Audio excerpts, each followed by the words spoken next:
नमस्कार. अक्षय तृतीयेच्या तुम्हाला सगळ्यांना हार्दिक शुभेच्छा. तर आज पुरणपोळीचा बेत आहे. तर कटाच्या आमटीचं मी हे वाटण काढून घेतलं आहे. तर खोबरं, कांदा, लसूण, धने आणि थोडीशी डाळ ती मी सगळी तळून घेते आहे. आणि व्यवस्थित अशी खरपूस अशी तळून घेतल्याच्या नंतरनं हे आहे डाळ शिजवलेलं पाणी तर सारासाठी. तर मी आधी थोडंसं तेल टाकलं आहे आणि तेलामध्ये कढीपत्ता वगैरे टाकला आहे आणि त्याच्यामध्ये थोडंसं तापल्यानंतर हे मी वाटून घेतलं आहे मिक्सरमध्ये. आणि त्यानंतर जिरी मोहरी टाकून मी ते थोडेसे तडतडपर्यंत थांबते. आणि त्यानंतर मी हे मसाले काढून घेतलेले.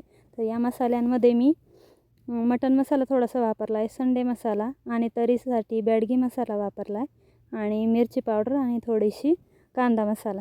तर ते व्यवस्थित परतल्याच्या नंतरनं मी हे वाटण त्यात टाकून घेते आणि तेल सुटेस तोपर्यंत मला हे वाटण परतायचं आहे. तर तुम्ही पाहताय